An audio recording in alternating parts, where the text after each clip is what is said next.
Hello guys, ఈ వీడియోలో తిరుపతి అలాగే తిరుపతి నుంచి కాంచీపురం అయితే కవర్ చేయబోతున్నాము. తిరుపతి అయితే మొత్తం కవర్ చేయట్లేదు, ఎందుకంటే ఆల్రెడీ ఛానల్లో వీడియో ఉంది కాబట్టి. సో విజయవాడ నుంచి నైట్ టైం అయితే జర్నీ స్టార్ట్ చేసాము నర్సాపూర్ ధర్మవరం ఎక్స్ప్రెస్లో.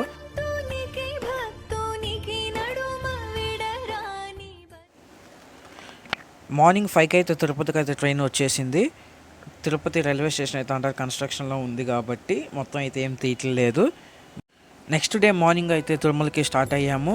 వెళ్ళేది ఈసారి కూడా అలిపిరి మెట్ల మార్గంలో, అది కూడా వీడియో తీయట్లేదు ఎందుకంటే ఆల్రెడీ అదిగో ఛానల్లో ఉంది. చూడకపోతే ఒకసారి వెళ్ళి చెక్ చేయండి. ఇక అక్కడ నుంచి అలిపిరి సెంటర్కి వెళ్ళి అలిపిరి సెంటర్ నుంచి మెట్ల మార్గంలో ఎక్కాము. మొత్తం అయితే వీడియో కవర్ చేయలేదు, చిన్న చిన్న షార్ట్ వీడియో అంతే.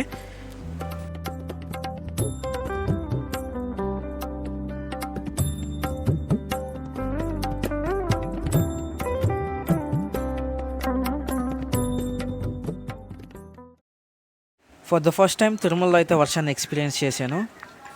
ది నెక్స్ట్ డే మార్నింగ్ అయితే తిరుమల నుంచి తిరుపతికి వచ్చి అక్కడ నుంచి కాంచీపురానికి అయితే వెళ్ళాము. బస్సులో అయితే స్టార్ట్ చేసాము.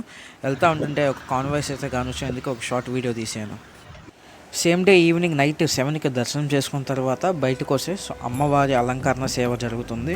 అక్కడ నుంచి చూసి గుడి వెనక్కి వెళ్ళాము. పుష్కర్ని ఎక్సలెంట్గా అయితే ఉంది, లైటింగ్తో అంబియన్స్ అయితే సూపర్గా ఉంది, వెరీ ప్లెజెంట్. ఎవ్వరు లేరు, ఖచ్చితంగా చూడవలసిందే, వెళ్తే మాత్రం ఖచ్చితంగా ఎక్స్పీరియన్స్ చేయాల్సిందే. ది వెరీ నెక్స్ట్ డే కాంచీపురంలో ఉన్న ఏకాంబరేశ్వర స్వామి గుడికి అయితే వెళ్ళాము. ఇక్కడైతే గుడి చాలా పెద్దది, గోపురాలు కూడా చాలా చాలా పెద్దగా ఉంటాయి. లోపల దర్శనం చేసుకొని వచ్చి బయట తీసిన వీడియో అన్నమాట.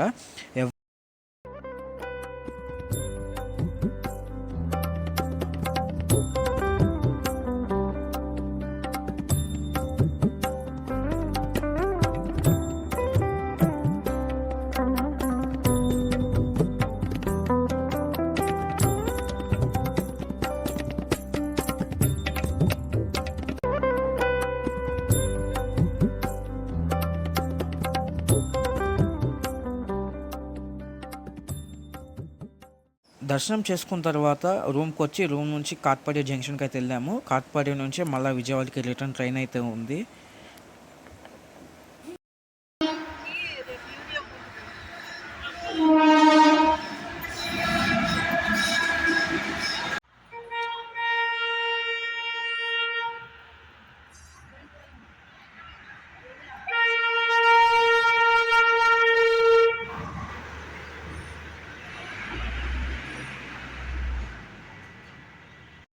రిటర్న్ వచ్చేటప్పుడు అంటే కాట్పాడి నుంచి విజయవాడకు వచ్చేటప్పుడు మేము ఎక్కింది శేషాద్రి ఎక్స్ప్రెస్.